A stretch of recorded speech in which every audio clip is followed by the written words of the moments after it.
Okay, good evening. I'll call the meeting to order. We have a quorum. The meeting is being webcast live and recorded. The recording or webcast may capture images and sounds of those attending the meeting. Let's see. The closed session items are as follows. Public employee assignment, reassignment, appointment, public employee discipline, dismissal, release, and complaints, conference with labor negotiator, conference with legal counsel, existing litigation, anticipated litigation, 2 cases. 2 matters involve facts and circumstances that might result in litigation against the district, but which facts and circumstances are not yet known to the potential plaintiff or plaintiffs. And then public employee evaluation for superintendent. Public comment on closed session topics. Public comment on any closed session item will be heard at this time. Pursuant to board policy, the board may limit individual comments to no more than 3 minutes and individual topics to 20 minutes. It is recommended you begin your comments by stating your name. Do we have any public comment? We don't even have any public. Okay. We anticipate that closed session will take approximately 1 hour. However, if additional time is required, the regular session may be called to order after 5:30 p.m. The board will now adjourn to closed session. Okay, good evening, folks. We will now convene the regular session. Appreciate your patience as we come in just a couple minutes late. Note on tonight's board lineup, we're missing our center fielder tonight. Jackie Gaby is absent. Let's see. We'll now introduce the interpreter. Alondra Moran will serve as the Spanish interpreter for the meeting. Meeting attendees who would like to listen to the Spanish interpretation of the proceedings, please pick up headphones from the table located in the back of this room. This announcement will now be shared in Spanish. Alondra Morán será intérprete al español para esta reunión. Invitamos a los asistentes de la reunión que deseen escuchar la interpretación al español, el ir por audífonos a la mesa ubicada al fondo de esta sala de reuniones. Gracias. Thank you. This meeting is being webcast live and recorded. The recording or webcast may capture images and sounds of those attending the meeting. Members of the public who would like to provide public comment on items listed on tonight's agenda, we recommend you fill out the public comment form, the green form, located at the table in the northeast entrance of this room. Please hand the completed form to Executive Assistant Alicia Weatherford before you come up on the agenda. Her hand is raised in the back of the room there. We recommend you complete a separate form for each agenda item on which you would like to comment. Members of the public providing public comment, please use the microphone on the stand located in the front of the room when that time comes. 3.4, Board Member Randy Villegas will now lead us in the Pledge of Allegiance. Please stand.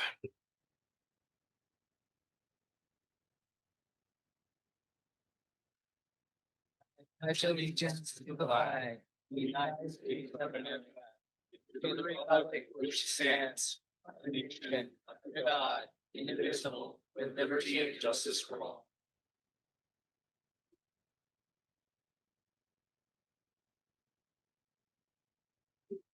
The board did take action tonight in closed session. In closed session, on a motion by Board Member Villegas, a second by Board Member DeYoung, the board agreed by a vote of 6 yeses, no nos, and 1 absent to appoint Laura Gonzalez to the position of Director of Assessment and Accountability.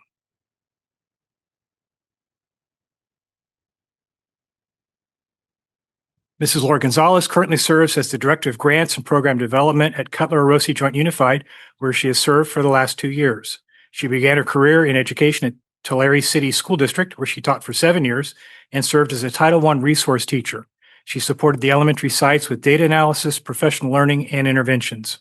Prior to her current role, she served as a staff development and curriculum specialist in Tulare County Office of Education for 11 years.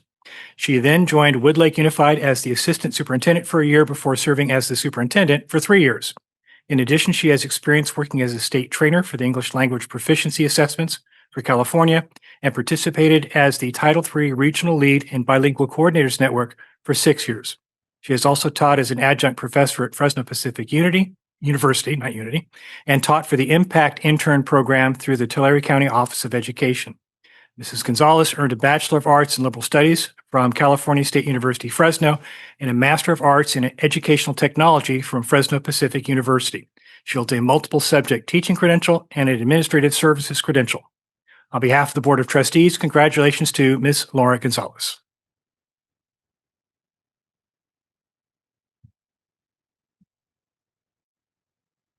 Also in closed session, the board took the following action. On a motion by Board Member Naylor and a second by Board Member DeYoung, the board voted 6 yes, no nos, and 1 absent to approve the settlement agreement between the district and the parties representing OAH case number 202-602-0928.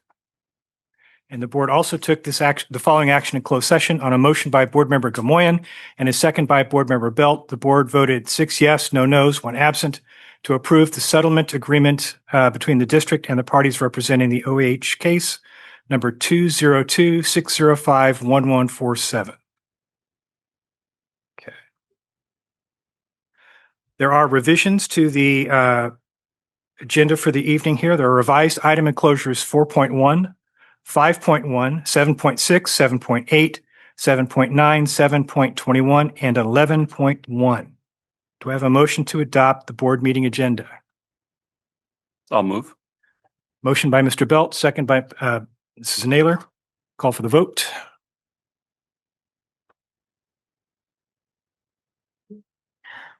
Motion carries, 6 yes, 1 absent. All right, which takes us to oath of office and installation.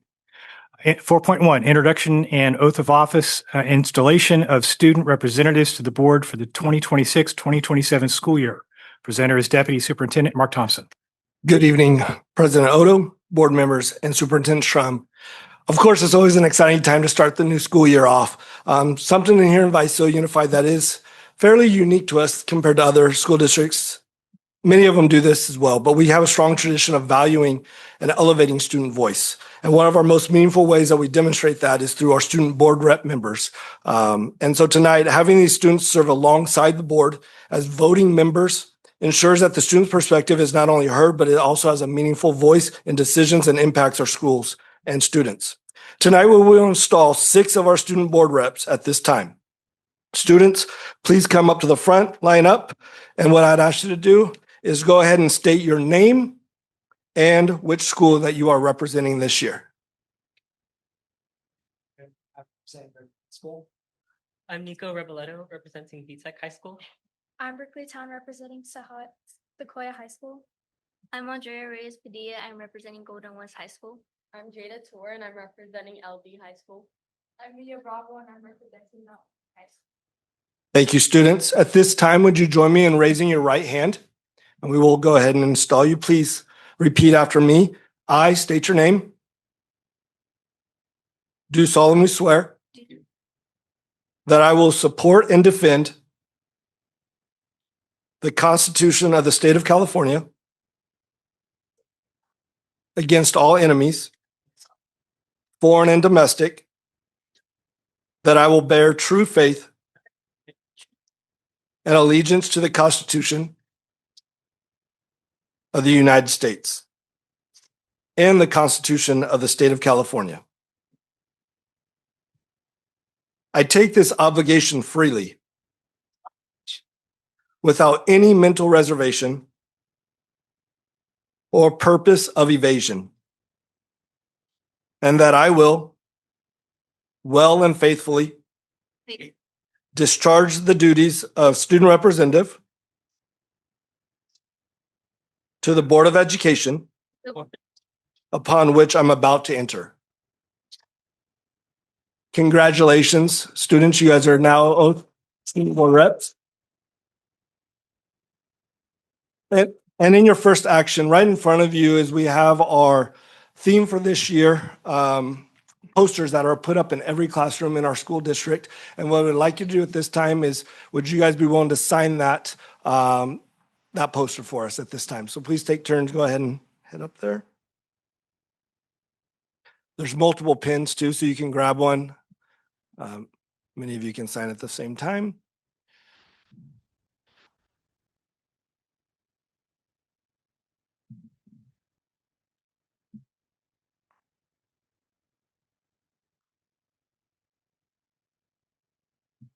All right, at this time, if you guys would come to the other side.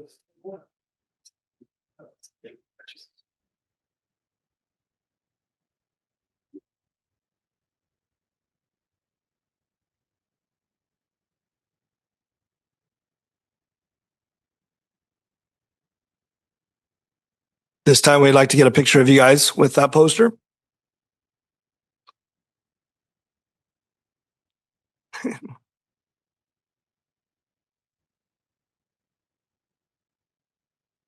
At this time, I'd like to encourage all of our board members and Superintendent Schrum to come and sign as well. This document, and we'll take a picture with all of you together.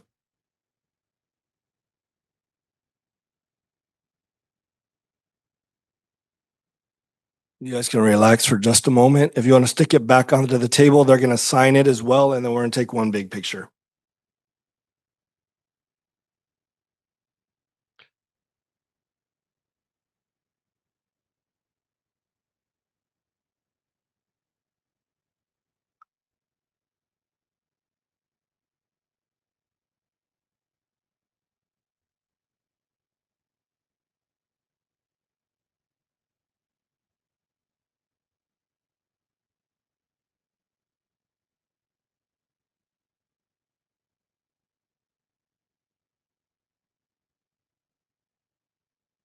Thank you. Student Board Rep, would you go ahead and pick that up? Go ahead.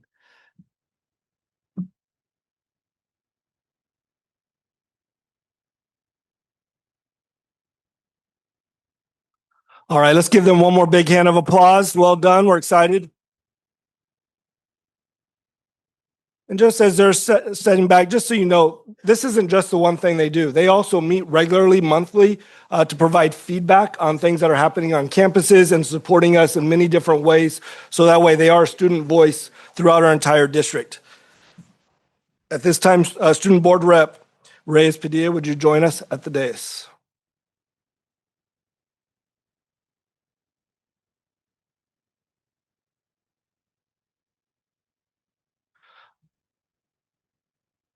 Board President Odo, that concludes this section.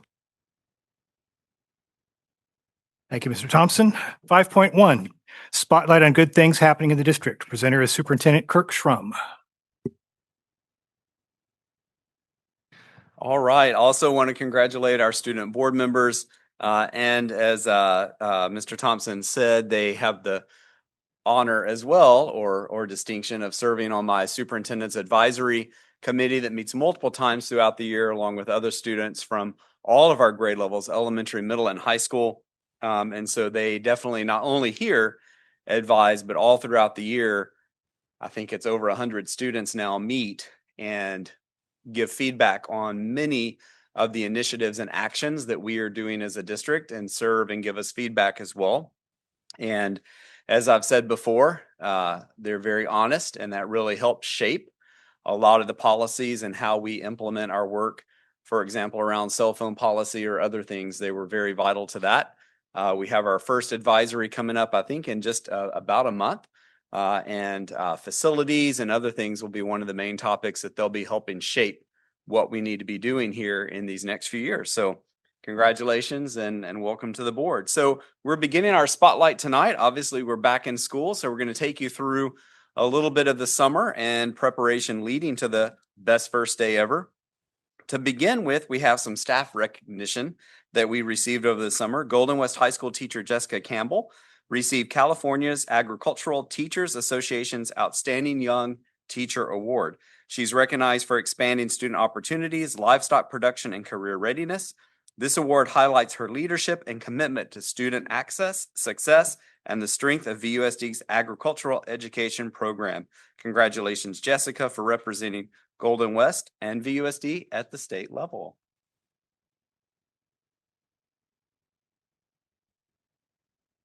Again, we talk a lot about our community partners and just how vital they are to the work that we do.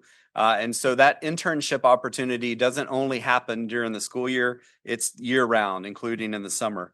Nearly 130 students participated in summer internships across industry partners representing a wide range of career pathways. Hands-on experience, we had, just to name a few, Kauai Health, City of Visalia, Visalia Police Department, Visalia Marriott, Grupetti, many, many others. Last year, students completed over 7,200 hours, and the numbers for this summer, which are being calculated, are expected to be even higher. So thank you to our students and our community partners for these events or opportunities. Our staff, while, sometimes there's a little bit of downtime in the summer, that's when we've talked about before, many of our teams gear up and actually do major work and major projects to be ready to welcome students and teachers back. This summer was no different. Lots of campus work happening, from new classrooms and shade structures at Valley Oak, new turf at Redwood and Houston, along with Houston's complete modernization. Lots of investment into our sites, creating better spaces for students to learn. Our teams deep cleaned all school sites, including over 1,600 classrooms, 3.5 million square feet of space, and nutritional services served over 67,000 meals through our summer elementary and high school programs. Speaking of high school, for our traditional summer school, provided students with opportunities to both recover and accelerate courses. Across both semesters, students achieved 1,900 credit recovery course semester completions, helping them make that progress toward graduation. And at the same time, 4,017 acceleration course semester completions, creating greater flexibility in their schedules and opening access to future coursework and opportunities. Summer school, also several members of the board had opportunities to visit different events here. We're proud. We've talked about our summer programming before.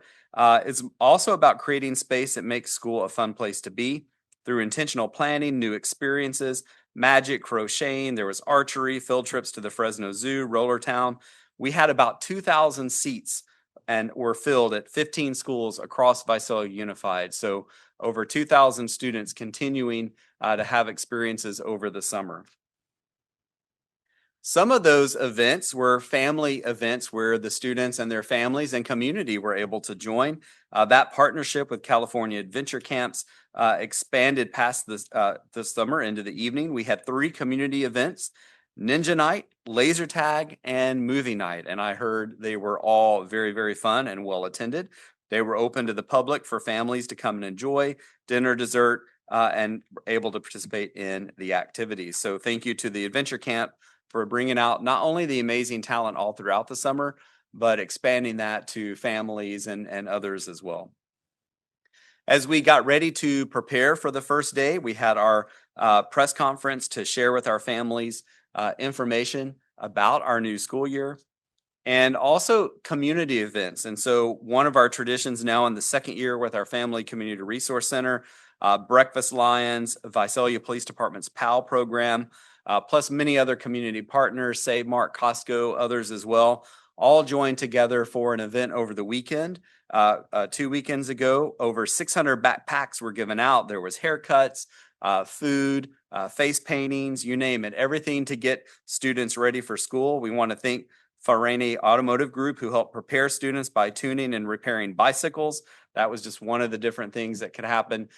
There were hundreds of students and families served at this event, lining up before the doors opened, I think as early as 6:30. So just showing both need within our community, matching our community's generosity, and those members, our Family Community Resource Center, just a huge shout out to them for organizing an amazing event for our families.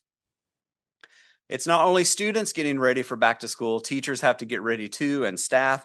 And so preparing for the best first day ever, over 100 new teachers, residents, and long-term sub-guest teachers attended Certificated Staff Week, where they learned PLC information, safety, embedded practices, curriculum, assessment platforms, make sure they could log into their technology, all of those things. And they were able to prepare for the first couple of days of school. And now also in, I want to say, 3rd or 4th year, our commitment to our classified employees as well. And so they had their conference, which again was at the Convention Center downtown. Over 700 employees attended the conference with sessions, everything from understanding your paycheck, customer service, conflict resolution, content specific as well for our paraprofessionals and others that serve students in content related courses, and all about career pathways, how to advance as well. So thank you to our district staff for putting together these informative sessions, and a huge shout out to our classified staff for attending as well. Very well attended. Back to school orientations in full swing. Many happened before school started, so students could come and meet their teacher, learn about everything they need to be successful. Many families to prepare for the best first day ever. And then, of course, that led us to our best first day ever. And so as we were out visiting every site on that first day, we heard from our students, heard from a lot of teachers and parents as well. Very smooth start, even though there's a little traffic out there, and that on the first day. And for our first day tradition, we do allow parents to bring their student to the class. So ran into many parents as well. But teaching and learning begins on day one. And so when you went into classes, you saw practicing routines.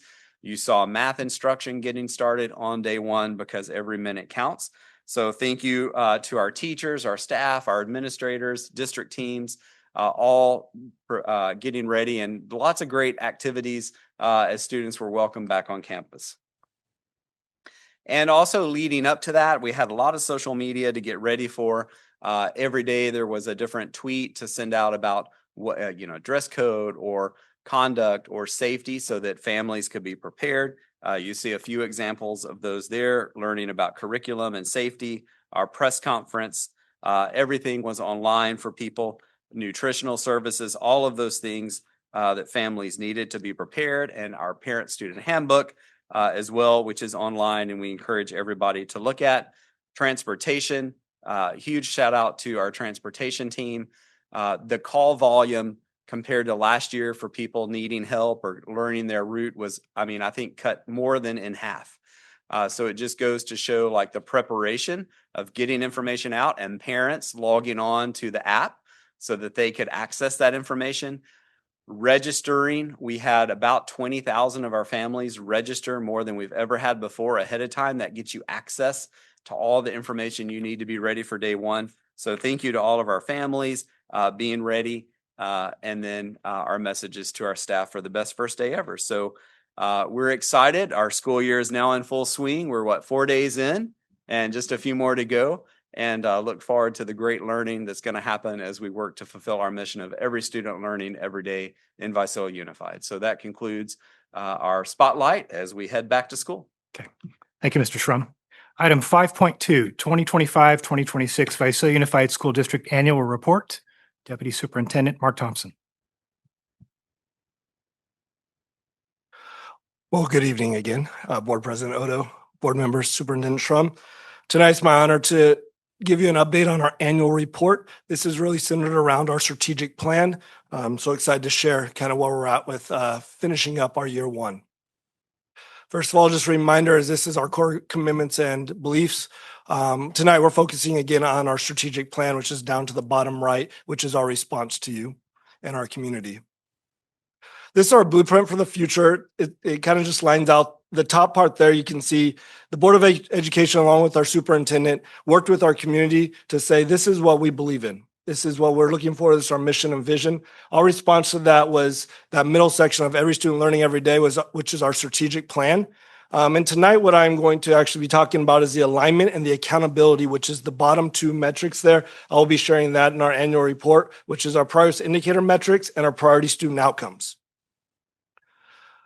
Tonight, as we've been walking through this reporting process all year long, we are where that fuchsia box is at, which is in August, which shares that we are providing our annual report for last year. And so that data is, the stories are about last year and also the data from the year before, because it comes out in December. I will be sharing the new data in December again, which will go on the following year's report. So think of it a little bit of like a yearbook, right? It is a synopsis of the past year, not this current year. Finally, this is our strategic plan. It is robust. We have 65 items on that that we have broken up into 3 themes, as you can see there.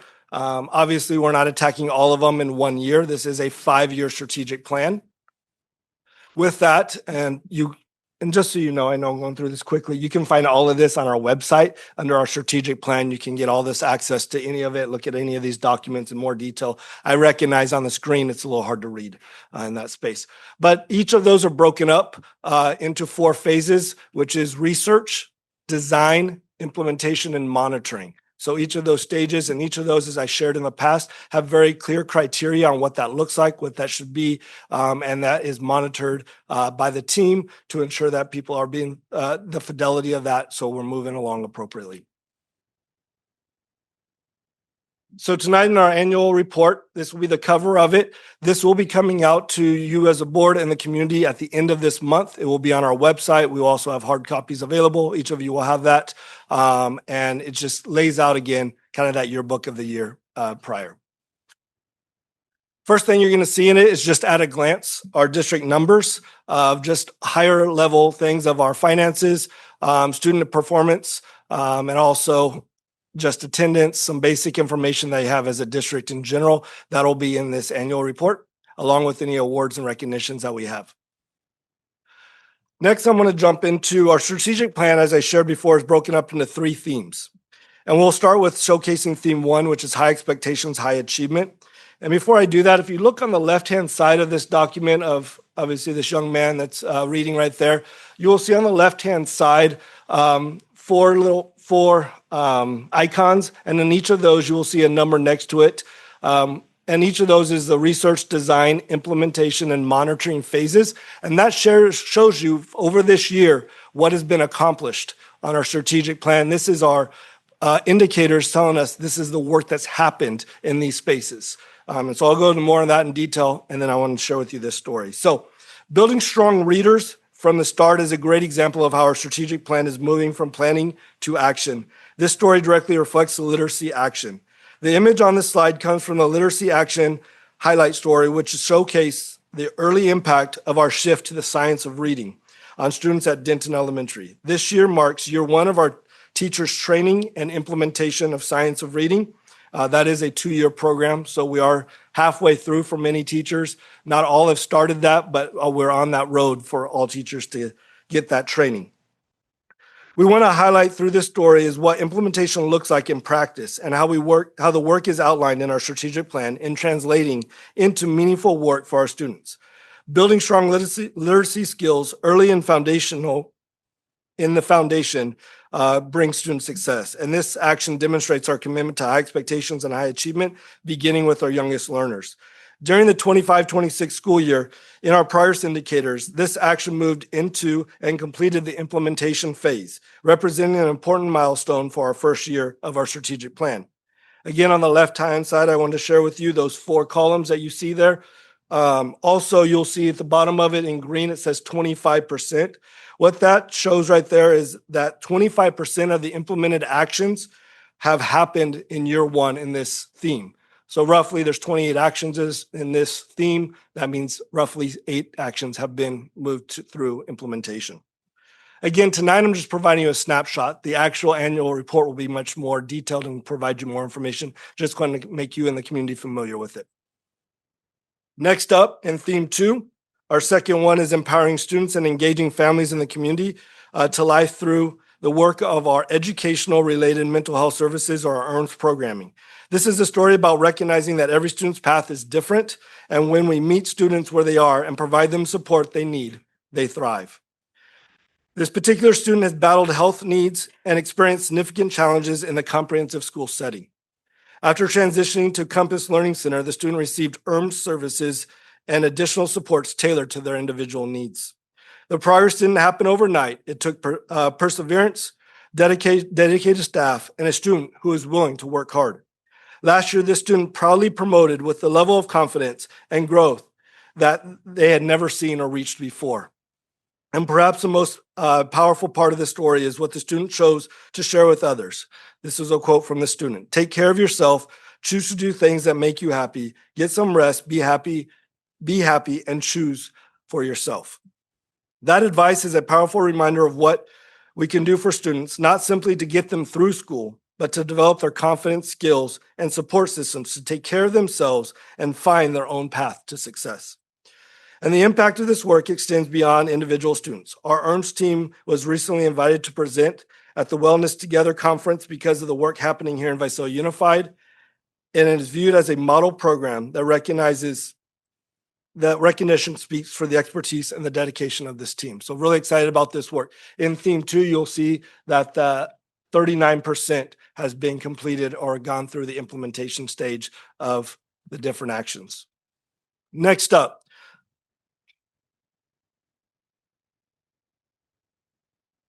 on our final strategic plan story, theme 3, organizational efficiency and effectiveness. This one is to invest and provide transparency around our resources. As you can see, 19% down at that bottom green of our 16 actions have been completed in this phase. An important part of this work has been our long-range facility planning, which is helping us take a moment to be more thoughtful and strategic approach to identifying needs across our district and prioritizing investments that we have that have the greatest impact on student and staff. She might ask that question. We have a picture of someone working on our roofs. It is very important for us to have solid roofs. And so, yes, that does matter, just like it's important to have HVAC as it's 100 degrees outside. So that is an important piece to make sure our environments are comfortable and safe for our students so that they can focus on learning. An example of this is Houston Elementary.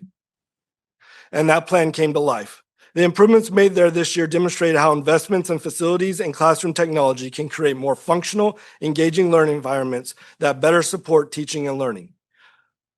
Also with that, our district-wide classroom technology upgrade project is another part of this work. All middle schools and high schools have completed their upgrades, and we are now moving through our elementary schools as the project continues in those phases.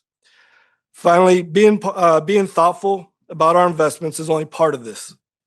It is also important that our community can see and understand how we are using our resources. This year, we launched through our strategic plan our public financial dashboard, providing greater transparency into VUSD's finances and how the public resources are being managed. That's so important to us as we want to continue to show that transparency of what work we're doing and why we are doing it to ensure student outcomes.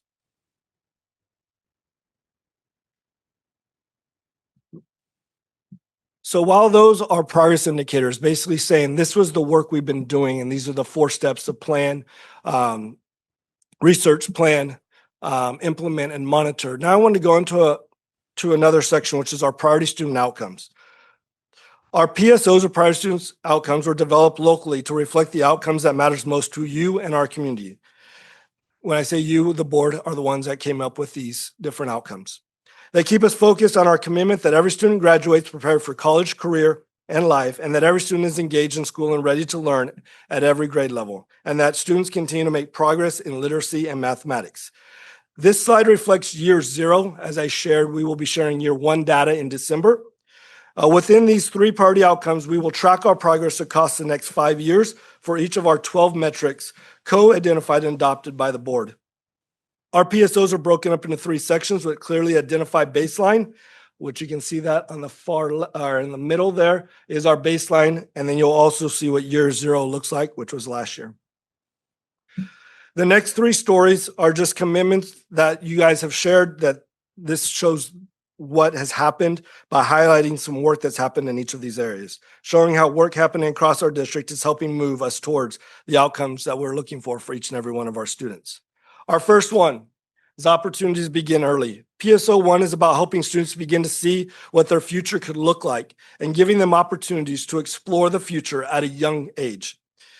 We know college and career readiness doesn't look the same for every student. For some, it may be a 4-year college. For others, it means entering a skilled profession, starting a business, pursuing technical training. And our job is to make sure students have the opportunity to discover what path is right for them.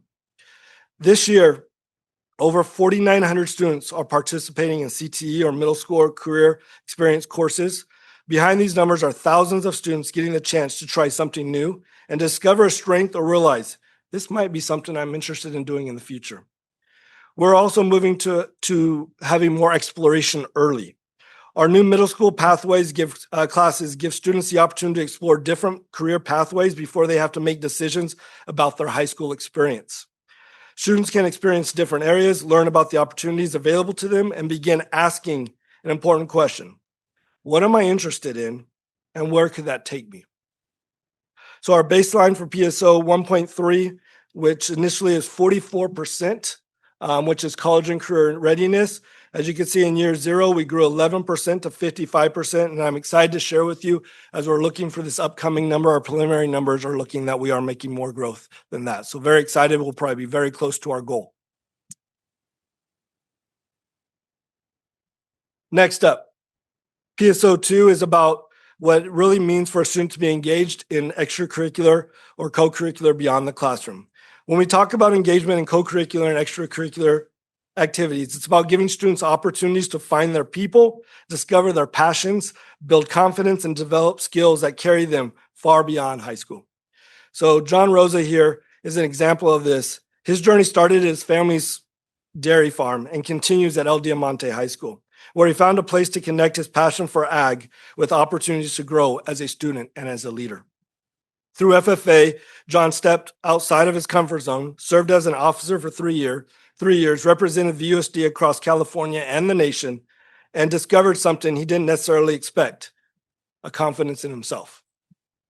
He shared that FFA helped him bring him out of his shell, taught him how to interact with others and become a leader, and gave him confidence in the situation he once found very intimidating.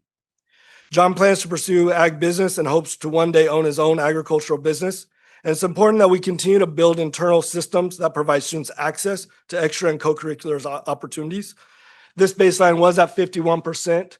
This is a new metric, which is measuring extracurricular and co-curricular participation. So the baseline is consistent with year 0 because we use that to build the baseline, but excited to see those numbers. Again, I'll be sharing those in December. Last but not least, PSO3 focuses on student academic success. For that to happen, we know teachers. So we have multiple ones here. Again, we will be providing that data in December. But what we want to share about is for students to do that, teachers need the time and skills to help each other grow and supporting one another in collaboration, improving our students' literacy and mathematics. Teachers at every grade level have dedicated time to collaborate through professional learning communities where they examine student data, share strategies, and determine how to best respond to students' needs using common assessments. By clarifying the purpose of assessments and reducing unnecessarily overlap, teachers can spend less time testing and more time using real-time data to adjust instruction, provide intervention, and accelerate the learning for students. Ultimately, this work is about creating the conditions for teachers to continuously improve their practice so that every student has the opportunity to have a meaningful progress. Again, in this area, the preliminary results are showing very promising, but we'll bring those when they're official here in December. Finally, I wanted to share, this is just a very brief snapshot of our annual report. It'll be much more robust. I just wanted to give you a quick highlight. The full annual report will be published at the end of this month, and we share it on our website under the Forward 23 Strategic Plan header. You, again, will also receive a copy of this. And as a reminder of our next step, we were in August this time. Our next one that I'll be coming back to you on will be in December, and that will be giving you CAFS data, state data, dashboard information, and that's finalized, and also PSO data, which is our local measures that you have set apart for us. At that time, that concludes my report. I'll remain for any questions. Okay, is there any public comment on this item? Any board member comment? I guess we're good to go. Thank you, Mr. Thompson. Thank you. Okay, that takes us to our featured item tonight, Visalia Unified School District student matriculation to College of Sequoias, presented by Dr. Brent Calvin, Superintendent and President of College of Sequoias.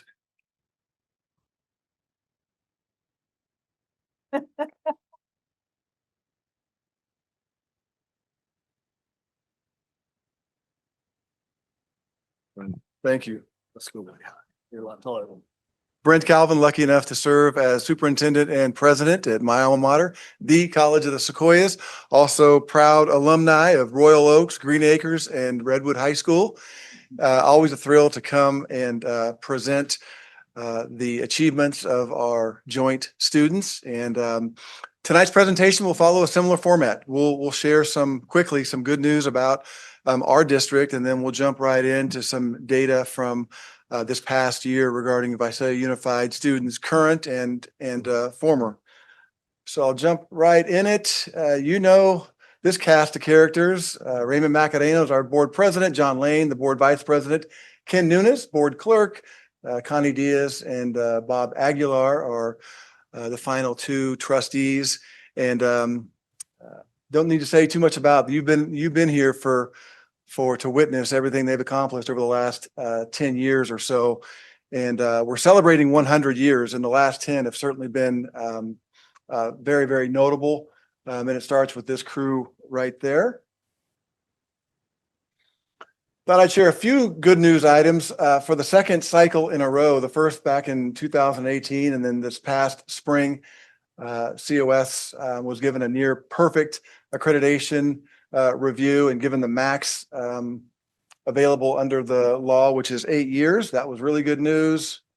Also, last year, our nursing program was named as the best return on investment in the Valley in terms of cost versus earning potential, and sixth overall in the state. That was fun.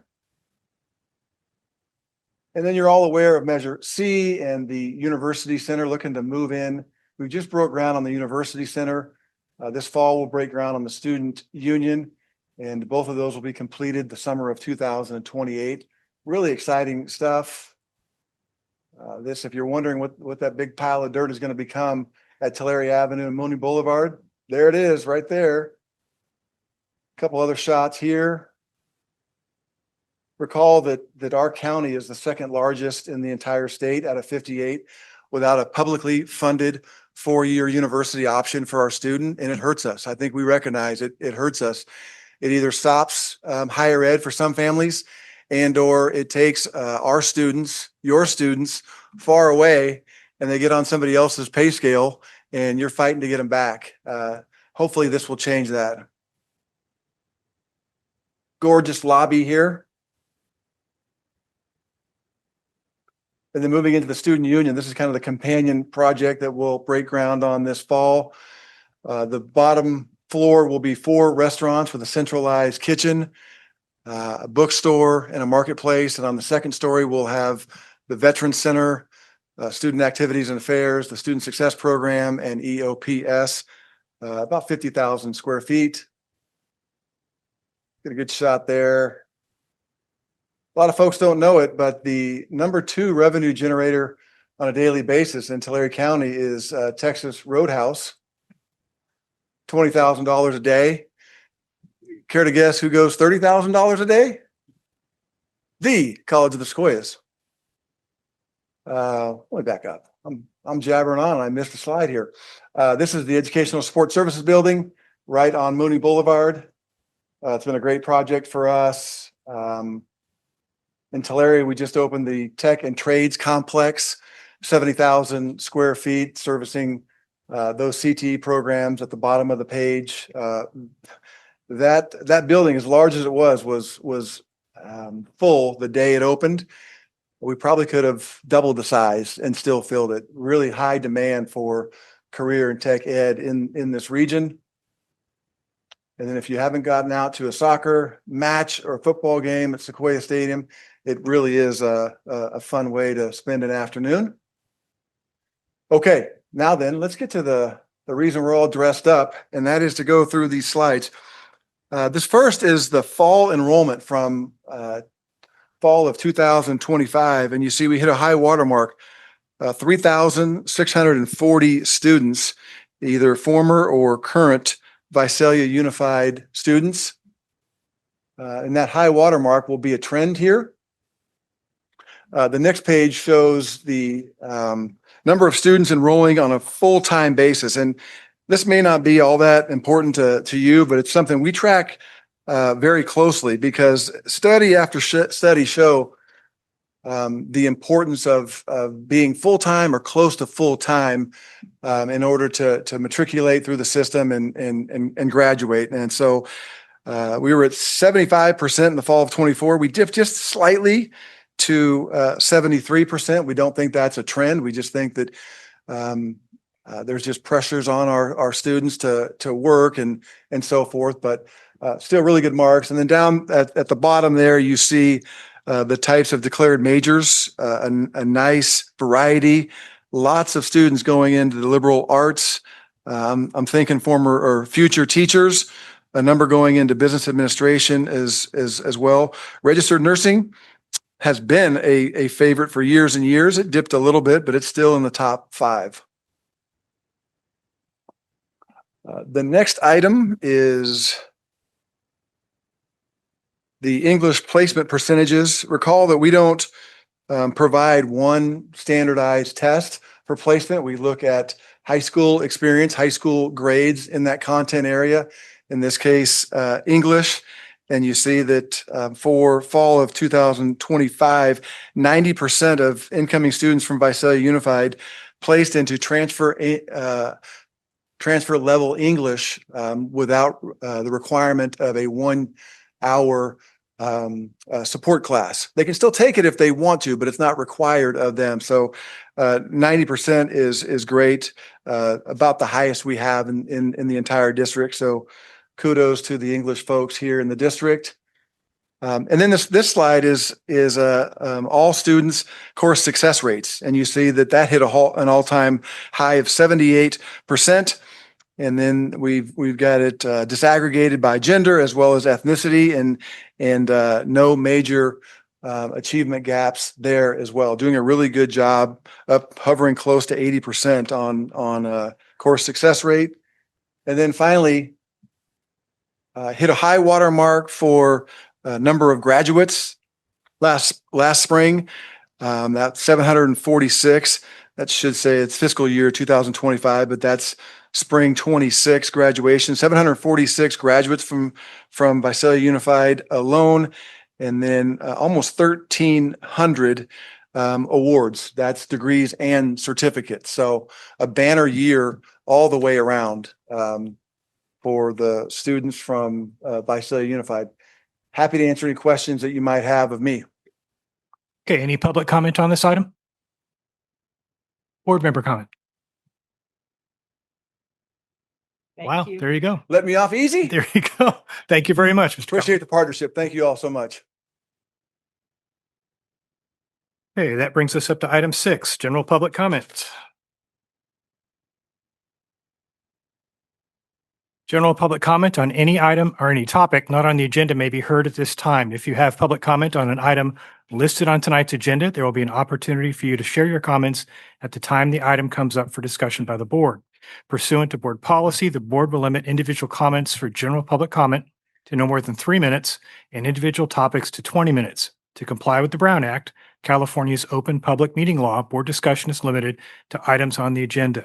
Therefore, when receiving public comment for items not on the agenda, the board's role is limited to receiving such comments, and the board may not engage in a dialogue with the public. The board thanks the public for its participation in public comment and understanding of the board's responsibilities. It is recommended you begin your comments by stating your name. And the first comment tonight will be Patrick Hemphill.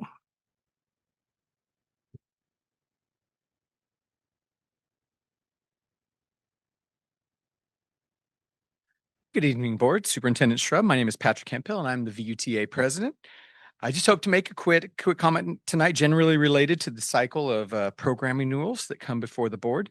To be clear, I take no issue in particular with any particular renewals that may be up tonight or are upcoming, but I am hopeful that throughout the year, as the board goes through the cycle of renewing many of the similar programs that come before the district and the board, that we are really seeking out and relying on efficacy data as part of the decision-making process to renew those resources.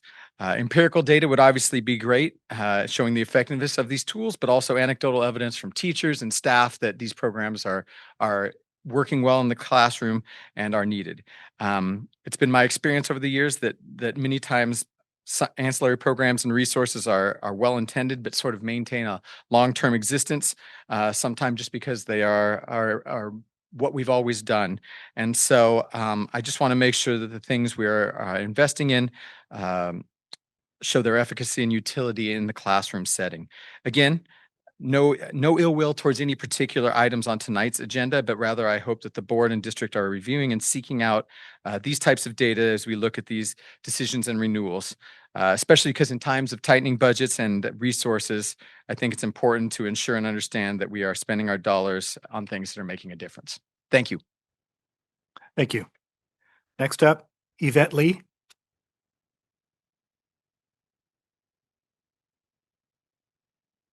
Hello there. I am here on behalf of Brittany Camacho and other families here in the Visalia Unified District who have been involved in a special education teacher parent or teacher student abuse case. I work for COPA. I'm a registered advocate. For those of you who do not know what COPA is, that's Council of Parent Attorneys and Parents. And I am also an independent advocate for IEP Advocacy Solutions. That's my company. I work throughout the Central Valley helping parents and also helping teachers and supporting them in their schools. But for tonight, I'd like to address a couple of things. Rest assured that you are not alone in this. Other states have already tackled this issue that these parents are pleading, which is for cameras in vulnerable classrooms, not all classrooms, but vulnerable classrooms, particularly those that are nonverbal autistic, those with disabilities that cannot defend themselves and advocate for themselves. That is the priority of these parents to protect. It is also my passion as a parent who has a child with special needs. So I know their plea. Other states like Texas and even here in California, Bakersfield had a pilot program. And so this is something that we can model after. We could look at what has worked, what are the challenges, what is working and what is not, and tweak them. I appreciate and want to show gratitude for your ongoing discussion with these families and for listening and understanding what it is that they're asking. I think as a school district, it's important that we prioritize our students and their safety. We want our families to be able to come to school and feel safe that our children are protected. And that is our priority. We also want to be able to trust our administrators, our board, that they have our children first and foremost at hand in safety. I also would like to say that there's simple parameters and frameworks that we can put in place. I know that this is not going to cost a lot. It's going to take time. It's going to take money, but so does everything else in life, right? But this is important. We could certainly have discussion about ed code law, California law, bargain with the union, have collaborative, positive discussions with families, administrators, teachers, principal, all involved. This could be a positive, collaborative process. You would be the first to take on this program if you implemented cameras with parameters, with parent consent, with principal and teacher consent. All of those can be lined up. So let's push forward for this. It's going to be on the agenda on the 28th. And I thank you for listening to these parents. Their hearts are hurt and their hearts have pain. And I feel for them. And I hope that you will also think about this cause. It's important. Thank you. Thank you. Next up, Brittany Camacho.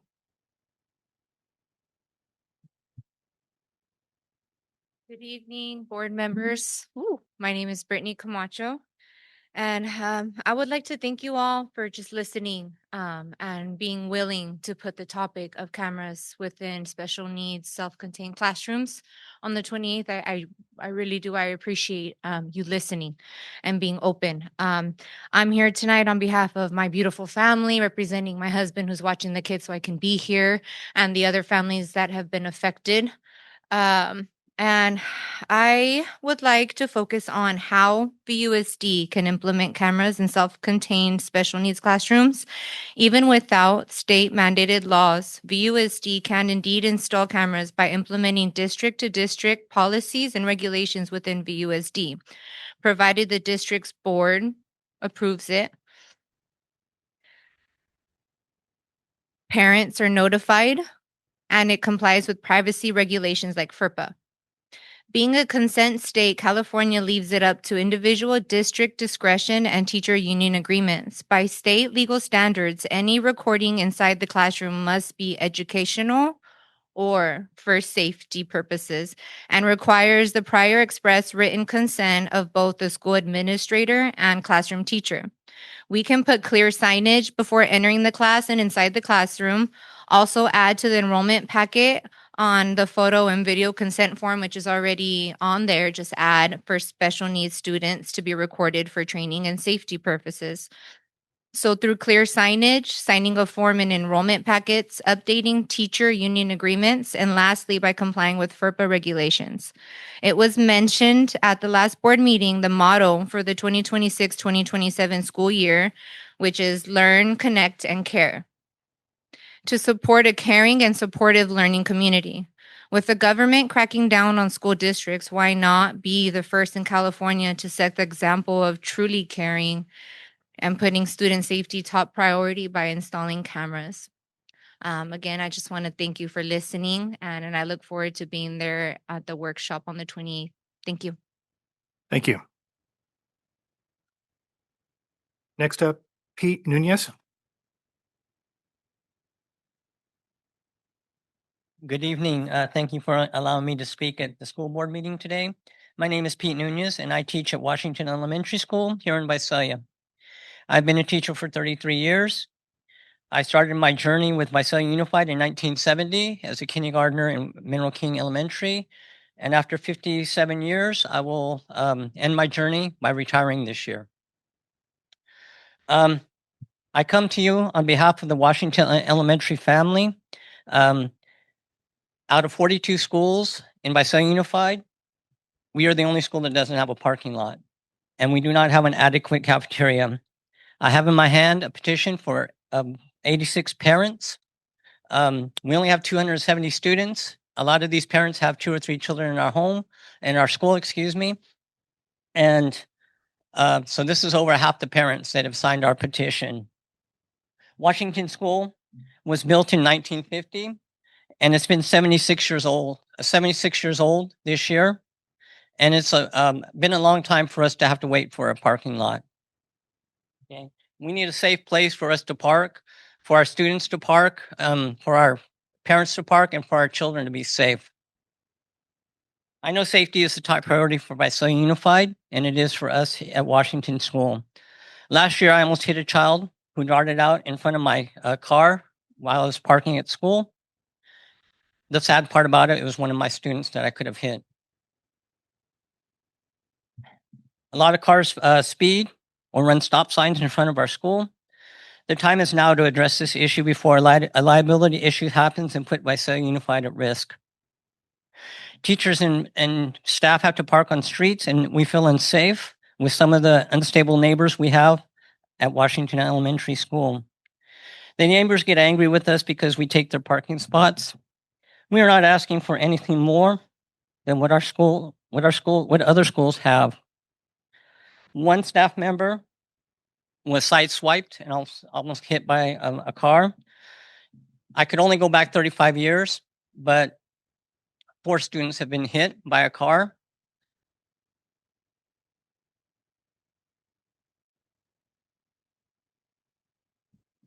The surrounding neighborhood changes at night as the sun goes down. The vibe changes. It looks and feels more dangerous at nighttime. I worry about staff, especially the women.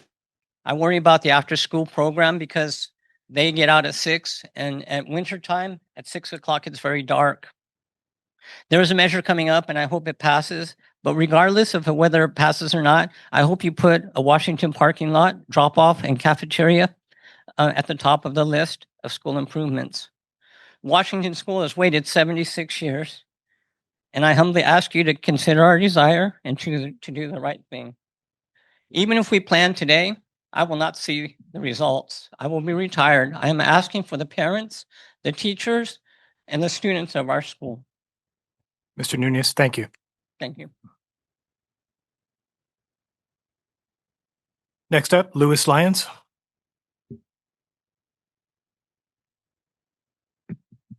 Good evening, everyone. My name is Louis Lyons, Visalia attorney, and I am running for the office for the College of Sequoia's Board of Trustees for Ward 1. Because I live here and work here in Ward 1, which encompasses almost all of Visalia, I've gotten to see firsthand the results of the great work that COS has done over the years and continues to do for our community. COS is without a doubt the crown jewel of Visalia, and Visalia Unified School District is the crown on which it sits. If I am elected to the COS board, I will continue to work to continue the cooperation between College of Sequoias and Visalia Unified School District to improve and strengthen our students' educational outcomes. My door will always be open, and I will always lend an ear to listen to any community member who the college affects. I will see to it that no one ever feels that they were not listened to. Thank you very much, and I hope to work with you in the near future. Good night. Thank you. Is there any other public comment? Okay, seeing none, we will proceed. Item 7, consent agenda. Would any board member like to pull an item from consent agenda? Mr. DeYoung? I would, item 7.26, please. 7.26 pulled, okay. Any other items? Okay, so prior to that, may I have a motion to approve the remaining items on the consent agenda? Moved by Ms. Naylor, second by? Second. By Mr. Villegas. Dr. Villegas, call for the vote. Did our student board member vote?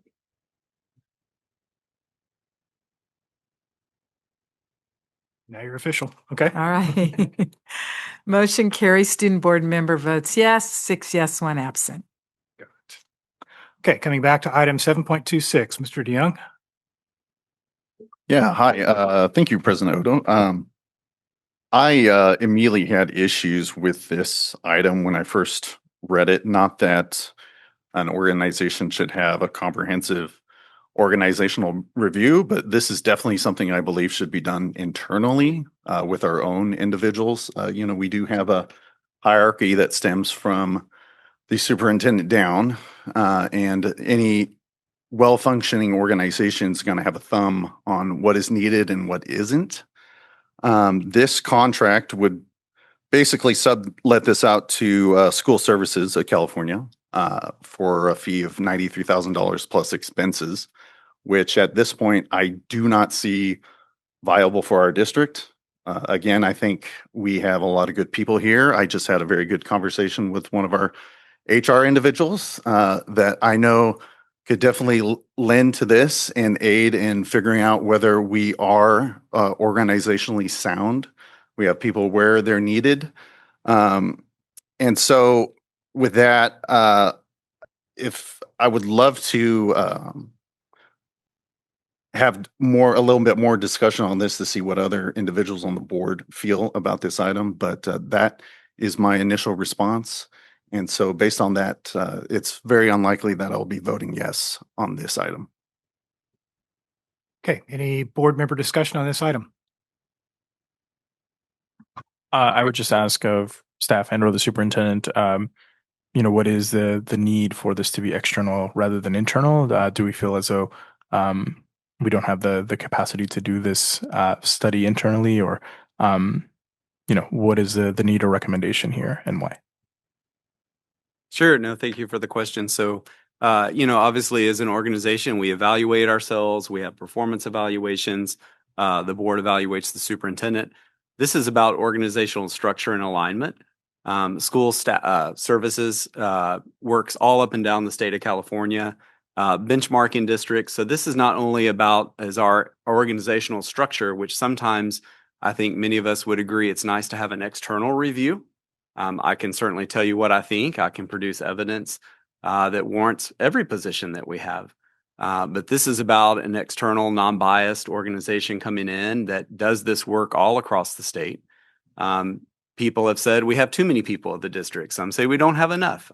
So this is about an organization that can benchmark us against districts our size all up and down the state. And also look at our organizational chart in alignment to the work of the strategic plan. So the strategic plan, relatively new still within the district. As Mark mentioned, 65 actions. So there's a lot of work. And are we aligned the way we need to be? We certainly internally make tweaks every year. We, shift every, here and there. But that's from our perspective and what we're seeing. And we present that and the board has supported that. But this is an opportunity to come in and really benchmark, do we have the right number of coordinators or directors aligned to do the work, again, with an organization that does this for their work. So this is also in response to board request about having an organizational audit as well. Okay. Any other board member comment? Mr. Bell. Dr. Odo, thank you. I too, what raised my flag, if you will, was that very first term. This is a comparative review, and something that, having been here for 40 years, has been a constant concern of how top heavy we are, and that an organization itself cannot always see what it needs or doesn't need. And the idea that we are going to bring in someone who actually, they do this for a living, they check others, as we are now, what, 34th, 35th largest school district out of 1,000 in California. Let that sink in for a minute. We're far behind large Fresno Unified or LA Unified, but we are large enough that we need to have very real comparisons as to what is our organization needs and staffing, and what is reasonable, what is fiscally responsible. And I don't see any way to do that except bring in those who could look at it with fresh eyes, rather than we just keep analyzing ourselves and say, well, should they go? Should they go? Should we do this? Should we have more? No, we need to have a very clear comparative of districts our size, and which we are among some of the largest in the state, who are facing fiscal cliff for the state of California very soon. We have some good news that we'll be hearing from shortly of our budget situation, but we are in a place to say, what can we do better? And so if this study can help us do that by looking at it this year, I'm all in favor. Okay, Mr. DeYoung, do you have a rebuttal? Oh, no, you raised your hand. I thought you were asking to speak. No, those are all very good points, but the thing that keeps coming back to my mind is there are a lot of high-level positions within every district in California where individuals are paid a very good wage to be experts within their field. And so to me, having a third party come in to evaluate our organizational structure and to compare it to others would tell me that we can't do that on our own, which is an issue for me just as a trustee. The other part of it is this is funded directly from the general fund, which is, if anyone knows how the funding works and the buckets with educational systems, is the general fund has very little left after payroll. It's one of the few things that, it can be used for more things. It doesn't have as many restrictions. And so when money comes out of the general fund and money runs low, which we have been vocalizing over and over again, that's essentially going to mean individuals are going to be laid off. And that is not something I would like to see, so that we can figure out if we're comparable to another district. I think we have really good people that know if we're comparable and can do the work to make sure that we're organized well without having to spend almost $100,000 to do it. And so that's essentially why I will be voting no on this item. Okay, Ms. Gamoin. Well, first of all, $93,000 is a teacher, one teacher. I think we need to be efficient. Since I've been on the board, we've done that before. It shored things up. It made things more efficient. And we need someone from the outside with an objective view. Does our management at the district office, does it efficient enough to complete our strategic plan? That's the most important thing to me right now. And like Mr. Belt said, you hear we don't have enough, we have too many. So let's find out from an objective source really what's going on, and are we using our resources efficiently? So I will be voting yes on this contract. Okay, any other board member comment? Ms. Naylor? Yeah, I agree, because I hear that a lot, and I've heard it for years, that we're top heavy at the district office, and when you evaluate yourself, you can be a little biased. Yeah, I need this person, I need that person. But when you have another outside agency coming in that's unbiased, they're going to take a real hard look at, are we top heavy? Do we have too many administrators at district office? Where do we need to cut and still be efficient? So I'm going to vote yes, because I want to know. Dr. Villegas? Thank you, President Odo. In looking at this, I also would want to make sure that there is specific attention to detail in regards to something that we brought up at a few board meetings ago, which is the minimum amount spent on salaries and how on classroom salaries in particular, and how we have continuously sought waivers for that. And I hope that this study ultimately helps inform how, we don't have to do that moving forward if that is the case. And so, I will be voting yes, but I expressly want to make concern that I hope that this helps us and guide us in the future as to making sure that we're reaching that minimum spending on classroom salaries. Thank you. Okay. Any other board member comment? Okay, well, I get the last word here then, I guess. This is evidence of a healthy district when you ask somebody from the outside to come in and look to see what you're doing so that you can gauge where you're at and determine what needs to be done. This is also a response of the superintendent and the district staff to board member questions about staffing and load and so forth. So I'm in support of it. I think it needs to be done. And I think we're at a point now where I'll accept a motion on this item from a board member. Do I have a motion? Motion to approve by Ms. Gamoyan, second by Second. Okay, Mr. Belt seconds. Call for the vote.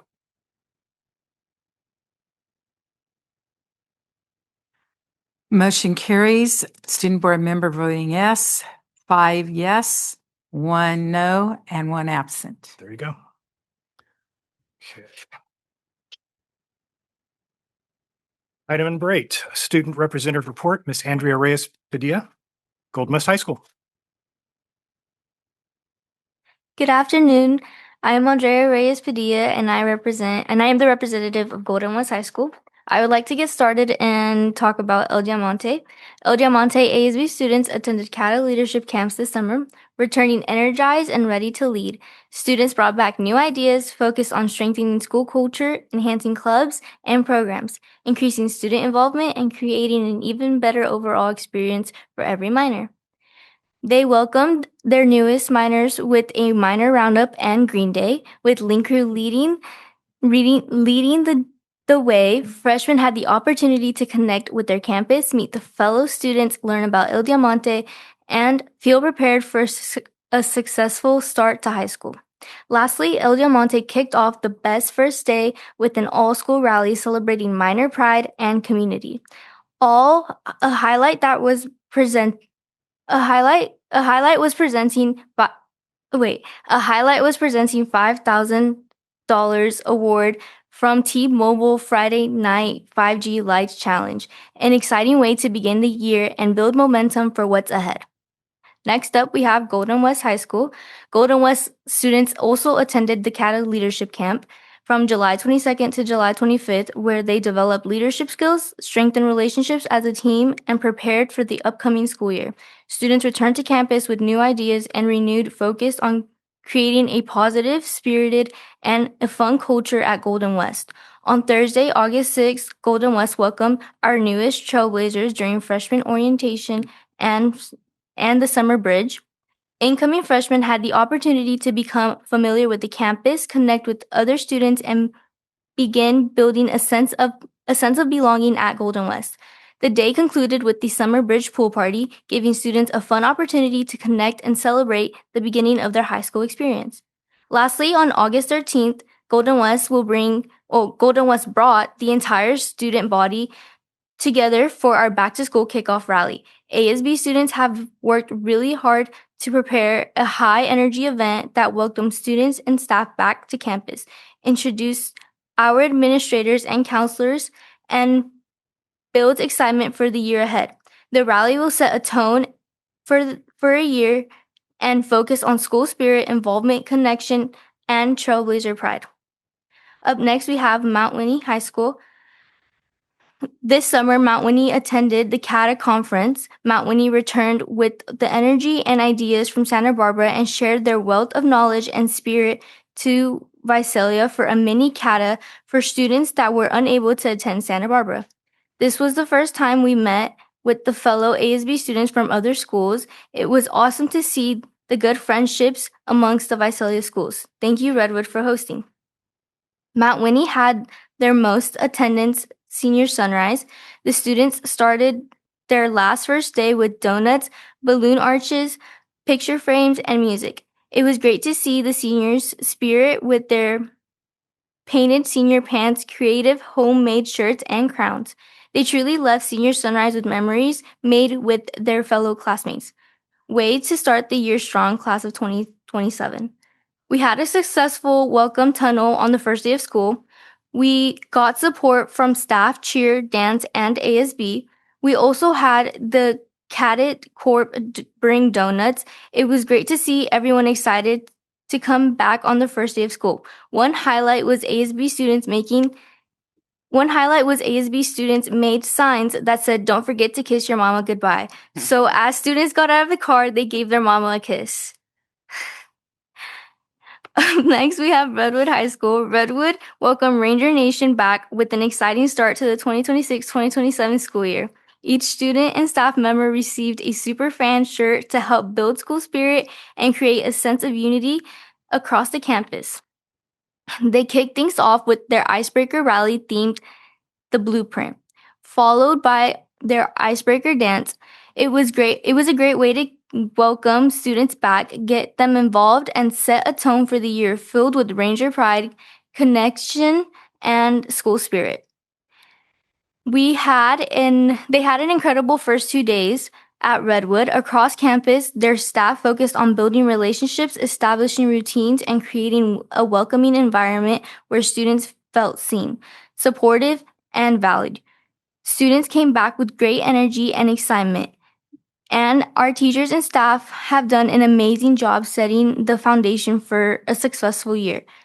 It has been a great example of Redwood's standard of excellence in action.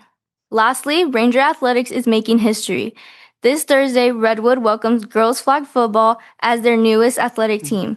As they take the field for their first game at Mineral King Bowl, they are excited for a new fan experience at the bowl with a new scoreboard, sound system, and lights. Next up, we have Sequoia High School. Their school site welcomed students to new student orientation and hosted another successful bridge day on their first 2 days of school. Their entire student body participated in a Welcome Sequoia event. And lastly, Sequoia ASB will be hosting upcoming senior events and back to school night. Next up, we have VCIS. On August 4th and 5th, VCIS had all students attend Roundup, where they were welcomed by over 50 VCIS staff members who worked at the event. 96% of the students attended this event, getting them prepared for a great start to the school year. At Roundup, students engaged in elective showcase fair and also learned all about how VCIS supports students. They even had their school pictures and many other fun, engaging activities. It was a huge success. Lastly, VCIS started this school year ready to rock. All students attended a teacher meet and greet where they were introduced to their independent studies supervising teacher for this school year and engaging in sessions on how to be successful independent study learner. And lastly, we have VTech. VTech ASB students participated in the CATA leadership as well from July 22nd to July 25th, gaining valuable experience that fostered teamwork, student leadership, and creative planning. Students returned energized and ready to help and created a positive, engaging, and memorable school year for the VTech community. On Thursday, August 6, 2026, VTech hosted its annual roundup for incoming and returning students. Over 80% of their students showed up for orientation. And lastly, on Thursday, August 13th, their VTech ASB hosted Senior Sunrise. 70% of their students participated in Senior Sunrise, providing the students an opportunity to celebrate the beginning of their final year and strengthen their connections as a class. And that's all I have for you guys today. Thank you. Thank you. Appreciate the insight from the student perspective. Item 9, board member reports. And as we traditionally do, Mr. Belt, you get to bat lead off. Thank you, Dr. Odo. And thank you so much, Andrea Reyes Padilla. The Kiss Your Mama, I saw a video as I'm rather social media connected, and a high school back east, I think they're actually in Texas, for 20 years have done this activity. The seniors stand and cheer in front of each car as the freshmen kiss their mom. And if you haven't seen it, you can see it on Paul and Debbie Belt. Anyway, Facebook, but it have to have your tissues ready. Both parents and freshmen are crying. It's a good thing to connect. I wanted to highlight that a lot of things in our consent agenda go right by very quickly because there's a lot of business in there. But I want to thank again the Visalia Rotary Foundation, who we accepted a gift for the theater, the Rotary Theater, named after their philanthropy, $120,000 to assist in tech upgrades for that theater that the community enjoys as well as our district. So thanks again to the Visalia Rotary Foundation. At the little postage stamp of property that we sold to the neighborhood degree program has spawned, has birthed, has grown an amazing new community center. And the ribbon cutting here a week and a half ago was attended by many from our community. It is an incredible example of what can happen when a church or any organization adopts an elementary school for 20 years. For 20 years, neighborhood degree program has been helping the students, the families, the staff of Houston School. And thank you so much, Principal Sines, who's here, for the ongoing work of seeing these families gain these resources. In the Community Resource Center will be opportunities for families, for parents, for students to know what's going on in the community, what services they can avail themselves to, and another wonderful connection of the school district assisting the community and the community assisting the schools, and a wonderful opportunity to develop that ongoing assistance. The Back to School resource event, Sandra Polk and her group from our Family Resource Center, we at Visalia Unified are big enough. Yeah, I'll say it. I used to be a critic of how big the school district was, but we are large enough to be able to have a Family Resource Center to really help families. And they had a back to school event held at the Whitman Center right after the ribbon cutting of the community center, neighborhood community center, where, yes, they got haircuts. You saw the pictures. I tried to get some pictures without student faces, and I wasn't successful, so I didn't post any of those. But they had both female cuts and male cuts. I stayed out of the barber area very long because I thought they might want to help me. Backpacks, root beer floats. A&W Root Beer had their truck there. The Lions, the Breakfast Lions, were there issuing and contributing to the sugar intake of anyone who attended. Face painting, bicycle repair. I had them all written down, but I'm trying to do it off my notes or off my head rather than my notes. What else did I have? Yeah, that's it. School. But it was housed at the Whitman Center. It was manned by community volunteers, the Police Activity League. You had policemen and firemen there. You had all of the elements of our community assisting a lot of families. All they had to do was line up, and they did at 6:30 in the morning, say what school their child goes to, and on they went. They went through the gauntlet to get their backpack, all their school supplies, and haircuts if they wanted. And that face painting was going on long after 11:30 when they stopped issuing all of the other goodies.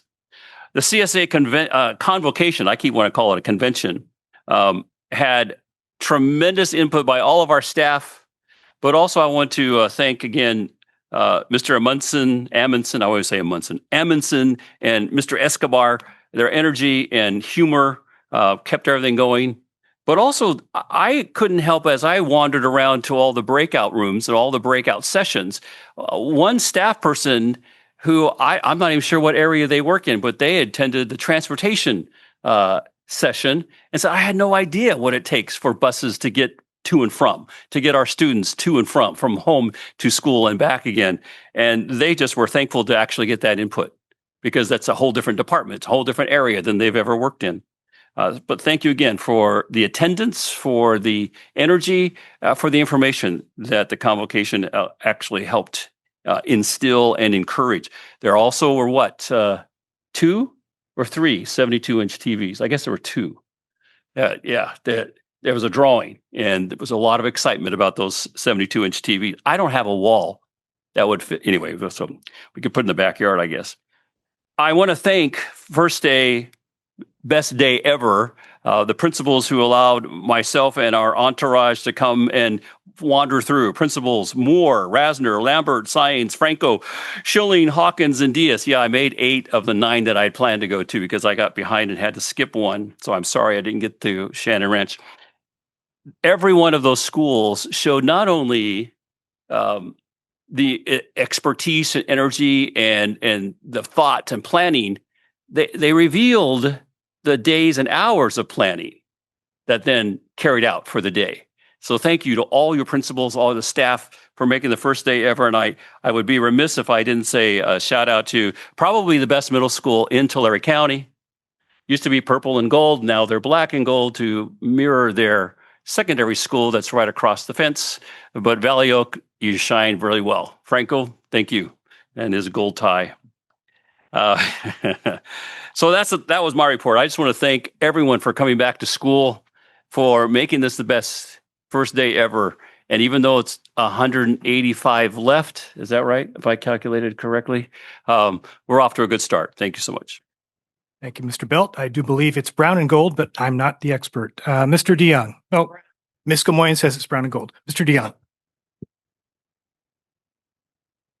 Thank you, President Odo. Over the past couple of weeks, I've had a couple opportunities to get out in the school and especially the community. Speaking of back to school day, the first day of school, I was able to visit VTech towards the tail end of that.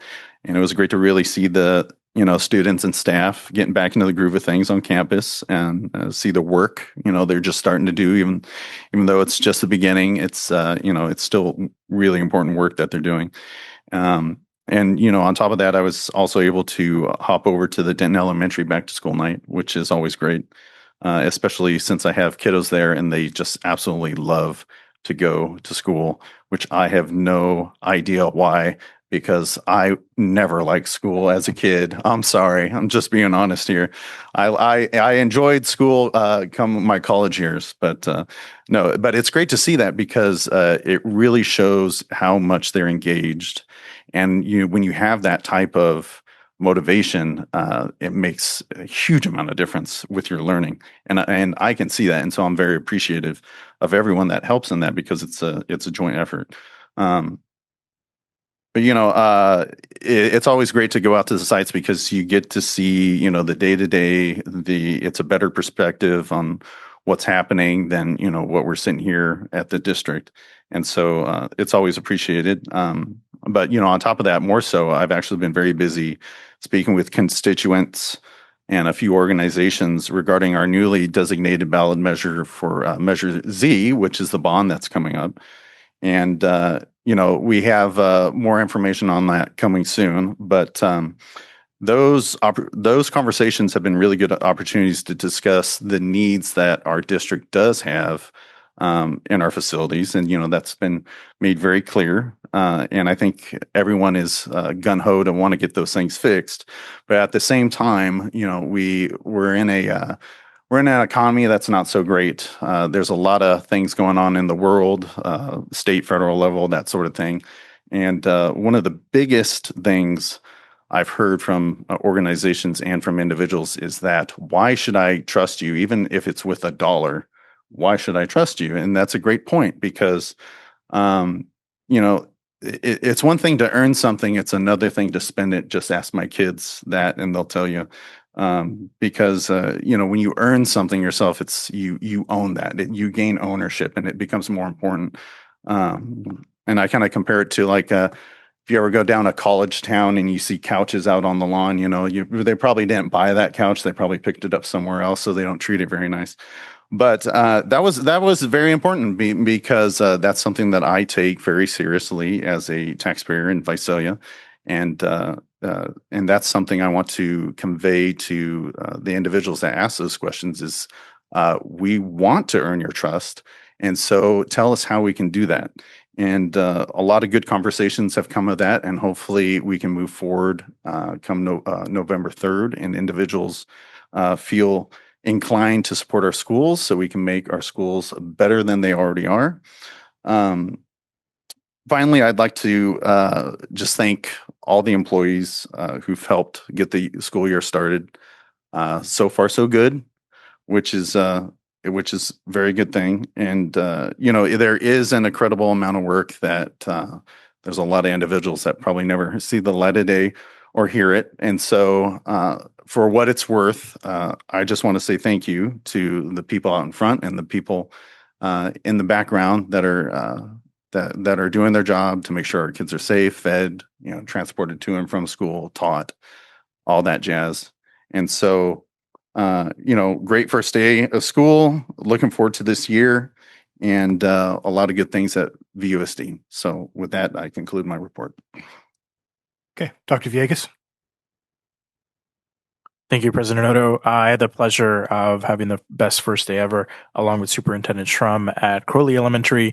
So huge shout out to the principal, Bo Yang there, and all the incredible staff that let us observe classrooms on the day. And I can say even from the TK classrooms to the kindergartners, where we might expect the biggest criers, everybody was just engaging with one another, playing on day one, interacting with one another, and just seeing across all grade levels, teachers setting expectations, standards, and students just really showing genuine engagement. So it was a pleasure to see a lot of learning in action already starting on day one, and so excited for another amazing school year. But that concludes my report. Thank you.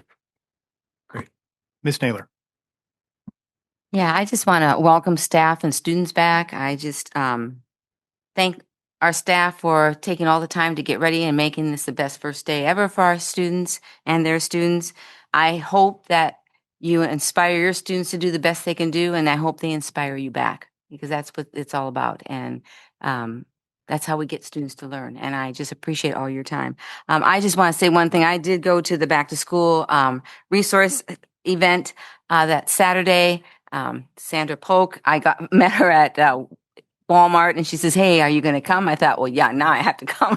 But I really enjoyed it. I've never been, and I just wanted to, again, I went around and just thanked all of our community members for being there, for supporting, to give out free things to our students, including backpacks, haircuts, you name it, repairing the bicycles. I was just so awed by all the people that were involved in our community that gave up their Saturday morning, and it was hot out there. That was a day that was 106 degrees, and they stood there and stayed the whole time, all the way to the bitter end. So I just can't thank our community and our staff even who were there helping out and giving and supporting our students. So thank you.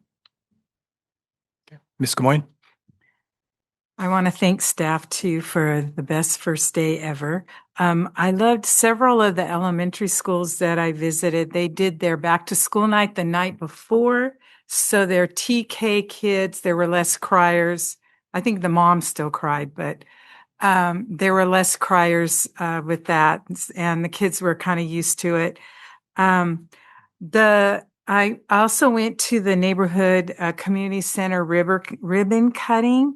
And that's been, like Mr. Belt said, an over 20-year partnership between Neighborhood Church and Houston Elementary. It's a beautiful facility. Kids will go there. They have lunch buddies, they have tutoring, and it's a direct handoff from staff to the mentors at the community center. That partnership, along with, so it's Houston Elementary, Neighborhood Church, and the Visalia Police Department. Since 2007, I was talking to, what's the chief of police's name? I forget. Salazar. Chief Salazar. I was talking to Chief Salazar, and he said since 2007 in that community, gang violence has gone down 79%. And I attribute that to that partnership. So, kids are connected. Kids being connected to school is so important. So I was amazed by that. I'm on the legislative committee for CSBA. The legislative session ends the last Thursday of the month, and then everything goes on the governor's desk. I didn't know anything that's on his desk that doesn't get vetoed or signed automatically comes law, which I think is a little crazy, but there's like 5,000 bills. So one law in particular that I was kind of hesitant, I think I voted no for CSBA to approve it, and that was a state coordinator for dual immersion around the state. And I thought, man, we're clipping and going. I don't want somebody at the state telling us what to do because we've got an amazing program. So I don't know what's going to happen to that bill.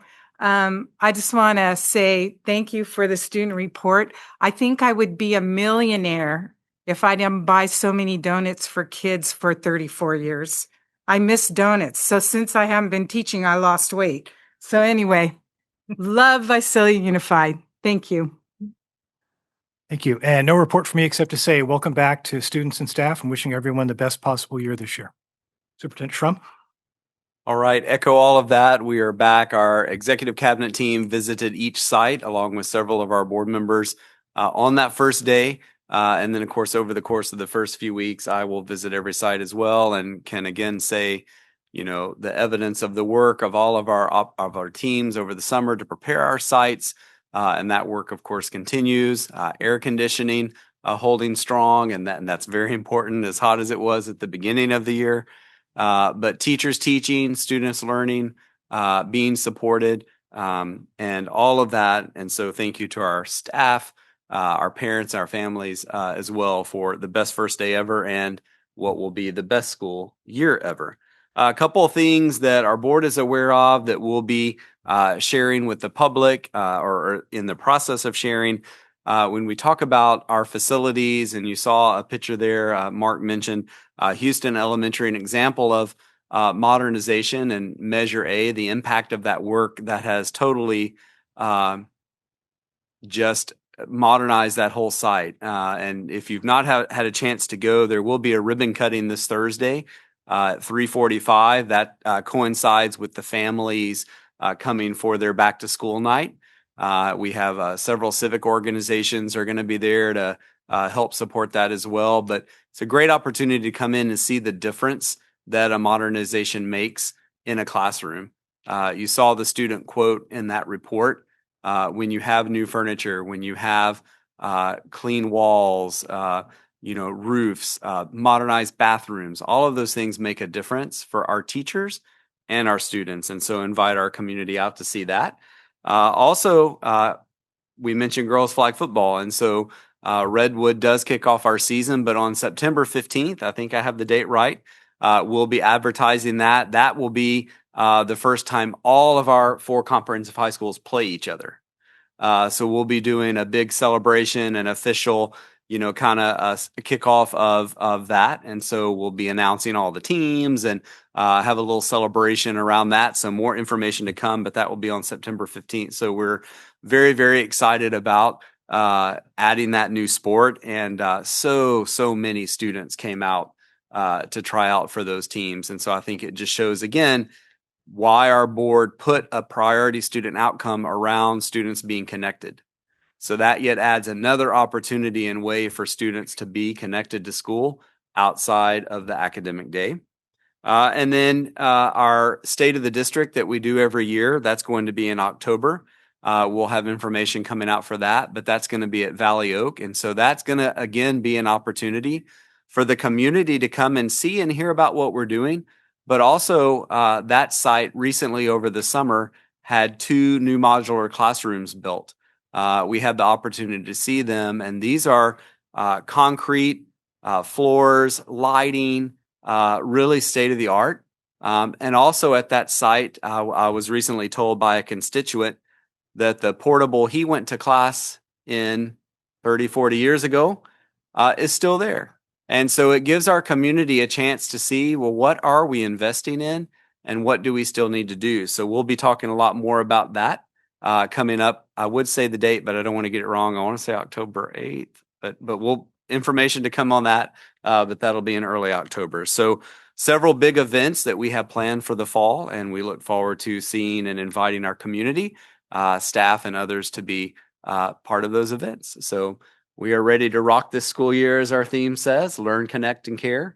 And I can't wait to see the great, amazing things our students are going to accomplish this year. because of the adults and supportive families that we have in Visalia Unified. That concludes my report.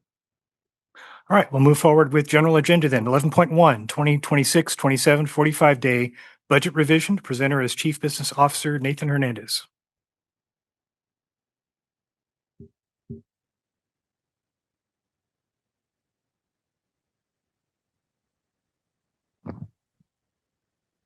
Just a little bit lower than it was before. Good evening, President Odo, members of the board, Superintendent Schrum. So tonight we have as an information only item, and I think I was tasked with sharing good news about the budget, so I'll do my best. But this is our 45-day budget revision. So each year when the state adopts the annual budget, we have to come back within 45 days to make any adjustments to our district budget based on any material revisions to those changes that were in the state adopted budget. So we've included some information here. It's not everything because we have some allocations that we've not received yet, but this is some of the major revisions to our budget. And our budget continues to be guided by our strategic plan and our long range planning that we've done around our learning environments and making sure that our schools have the resources that they need to be successful. We'll go through the state budget. It'll be a quick state budget update. We'll share where we are in our budget and our annual process. We'll look at some of the assumptions in developing the 26-27 budget, and then we'll look at the impact on our multi-year projection from that. So some things from the budget. What came out in June was a better budget than what was originally projected in January. Very similar to the May revised budget that came out. So many of these adjustments are in our adopted budget, but the cost of living adjustment there, 2.87% plus an additional 1.44%. So 4.31 ongoing to our local control funding formula. That is our major revenue source. And then new ongoing funding for a community schools grant. The state included $1 billion for community schools, which prior to this year had been through a competitive process. And so now that is ongoing funding for schools with unduplicated percentages over 65%. So many of our schools will have access to that funding. We don't have those exact allocations yet. Continued one-time funding. So a major investment this year from the state is in one-time dollars. We'll share what those amounts are for our district estimated. And then some significant ongoing funding for special education, which reduces the contribution that the district or the general fund pays towards special education cost. Kind of a cautionary note, but we see again, the state set aside $3.9 billion of Proposition 98 funding. So this does set up, if the state budget holds, likely more one-time funding in the future. But again, those are funds that should have been allocated to us this year as ongoing funding. So again, the LCFF, the local control funding formula, the 4.31% cost of living adjustment, 2.87 is intended to cover our normal cost, inflation, but doesn't always cover the cost of things like salaries and health insurance costs, insurance, utilities, and all of those other costs that we have in our budget. The 1.44% was intended to cover the cost of things like declining enrollment. So it was an additional funding source that the state allocated ongoing, and as well as to cover the cost of the paid pregnancy disability leave, an additional cost that is in effect in January. So this is where we are in the process. Our budget in June was again largely based off of our May revision. We will come back to board with our first interim report in December, and we are today presenting the 45-day revision. So these are some of those major assumptions. We talked about the cost of living adjustment, the special education increase about 43% for our district. That was about $9.5 million. The impact of negotiations is also included in this budget, which was not in our June budget, but the increases provided to our staff are listed there. And we did include, and we'll look at our multi-year projection, we did include an estimate for the Student Support Professional Development Block Grant. Those are the one-time funds. It's about 24.7 million. I think it was $390 per student per ADA. So we do have an estimate so that we can show what that looks like in our multi-year projection. So this is our general fund unrestricted budget. At our budget adoption in June, you see at the bottom line there, a deficit of about 3.4 million. The major adjustment to this is the reduction in the contribution line, which is about the fourth line down there from the top. And so you can see that went from 75.8 million to 67.8 million this year. So a reduction of about $8 million. So we did have some additional increases to our special education costs. And then the increases again for our staff. And so we see our revised budget for 26-27 is still a deficit of 7.2 million. But when we look at our multi-year projection, we go out to 27-28. We see that deficit's reduced down to about $1 million, which is manageable in our overall budget. The restricted side, the major difference here is the one-time funding. So on the second column or in the second row there where you see other state revenues, those are the Student Supports and Professional Development Block Grant increase from 72 to 97 million. So our unrestricted budget went from a deficit at adoption to a surplus of 7.9 million. We can see in 27-28, it goes back to deficit. That it assumes that there are no additional one-time dollars. It also assumes that we continue all of the expenditures that we're currently paying for out of those one-time dollars. So if we make adjustments to that, then this becomes closer to balanced. Again, those deficits are because we are spending dollars that we received in prior fiscal years. So we're spending ending fund balances from prior years that generates that deficit at the bottom line. So again, some major investments in special education, in our LCFF and one-time funds. Again, we'll remain cautious as we look at how we spend those one-time dollars to make sure that we're creating a sustainable ongoing budget. And with that, this is information item only, but I'll remain for questions. Any public comment on this item? Board member question or comment? Mr. Belt. Thank you, Dr. Odo. Mr. Hernandez, I get a question, and I just had it again this last week from a constituent that said, where's all the lottery money going? As if it was a lot of money. Now, I see on page 13 of your report here that it is $7 million. So it's more money than I've ever had, but it's what percentage of our budget is actually lottery monies? So lottery funds are about a little over 1% of our total budget. And we do spend those funds for things like school supplies. We allocate them to schools for school supplies, transportation, field trips, those kind of things. And then 2 million of that 7 million is restricted for things like instructional materials and book adoptions and those kind of things.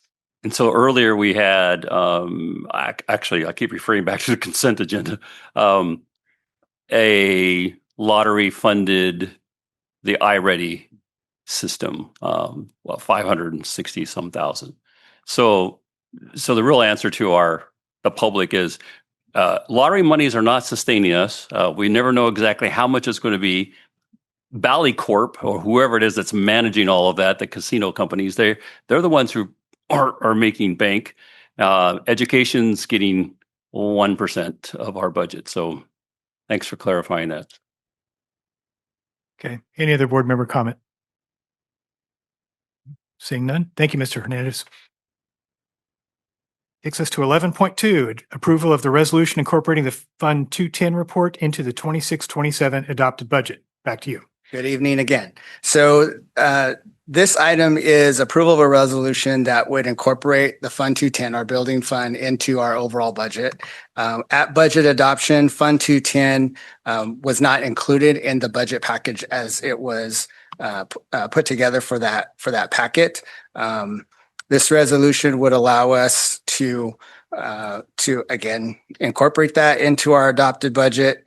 The Fund 210 was inadvertently omitted from that packet when the PDF was assembled. Fund 210 was prepared and included in the district's required 2026-27 budget that was submit to Tulare County and to California Department of Education as required.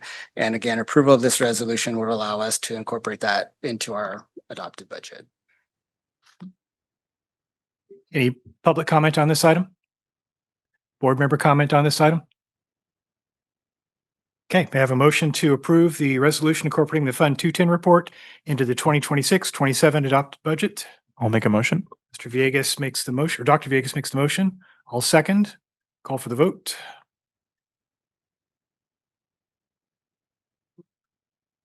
Motion carries. Student board member abstains. 6 yes, 1 no. 6 yes, 1 absent. No nos. Okay. Okay, takes us up to 11.3, approval of architectural agreement for Goshen Elementary Modular Project. Back to you, Mr. Hernandez.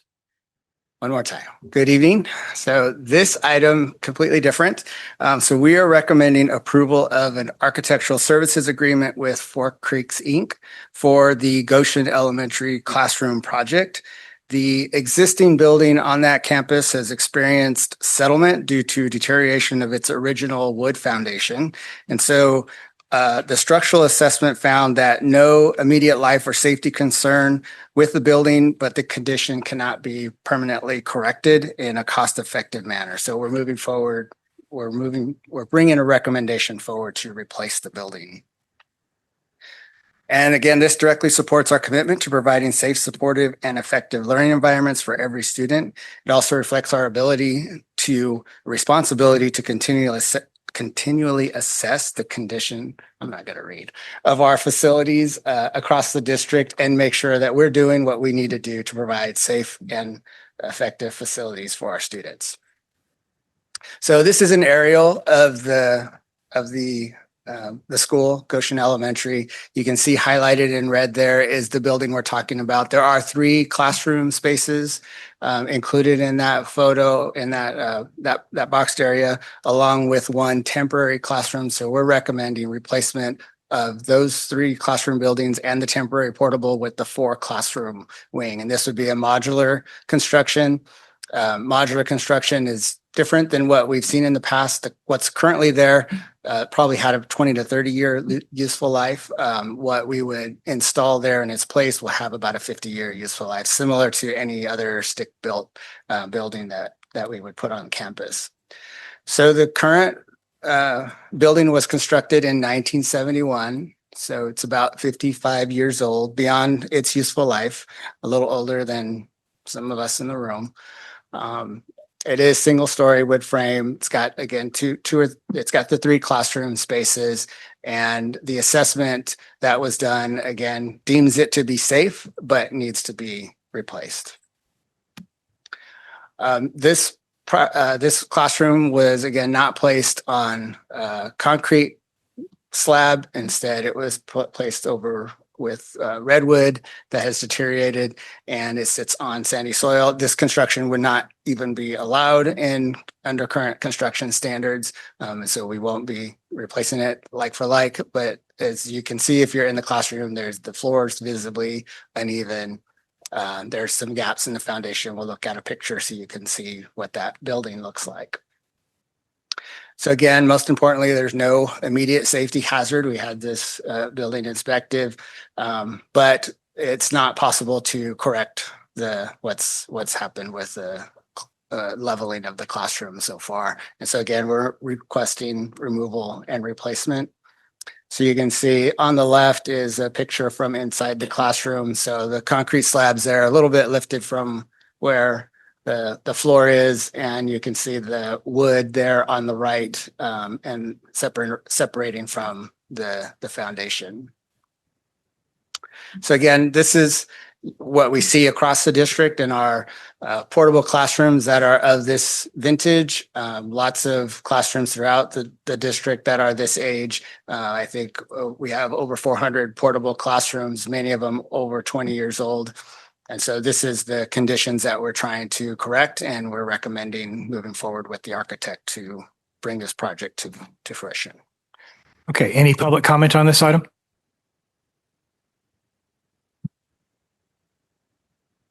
I'm sorry, I couldn't hear the question. Mold? Oh, could there be mold?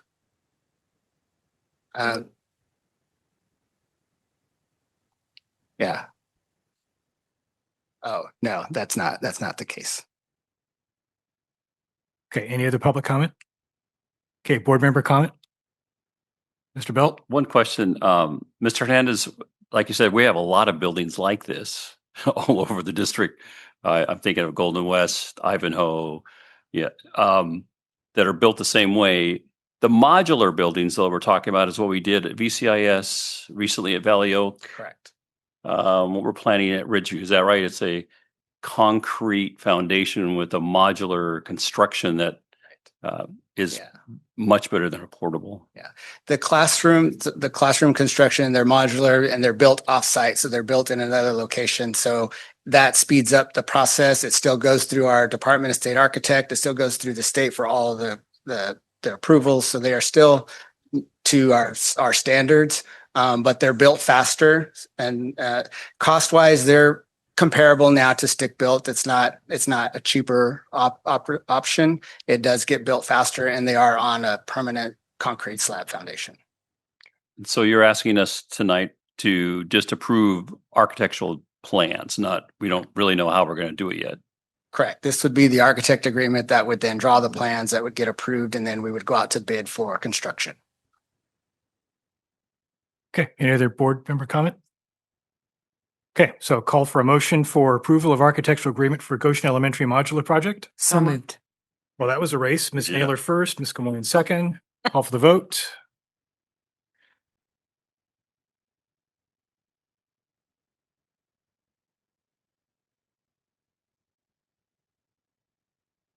Okay, motion carries. Student board member votes yes. 6 yes, 1 absent. Got it. Thank you. And now for something different. 11.4, notice of intent to employ certificated personnel and approval of variable term waiver request for speech language pathologist. Presenter is Assistant Superintendent of Human Resources Development, Ben Dillon. Good evening, Board President Odo, Superintendent, members of the board. I am thrilled to come before you to request a variable term waiver for a speech language pathologist that we would be excited to bring onto a district and provide this opportunity to pursue their credential as a part of our speech pathologist team. Okay, any public comment on this item? Board member comment on this item? Ms. Camoin. Okay, this may be a little off topic, but now we're having people instead of video, right? So a little off topic, but on topic. What this does by bringing on additional permanent speech language pathologists, we reduce our need for contracted staff who provide virtual services. Yeah. That's correct. Thank you. Okay, any other board member comment? Call for a motion to approve the notice of intent to employ certificated personnel and approval of variable term waiver request for speech language pathologist. I'll make a motion. Dr. Villegas first. I'll second. Wow, I'm going to go with Naylor because that's the name I've got in my head here. Okay, call for the vote. Motion carries. Student board member yes. 6 yes, 1 absent. 11.5, warrant list, June 27, 2026, July 31, 2026. I will make the motion to approve the warrant list. Anybody second? Second. Is Mr. DeYoung. Call for the vote.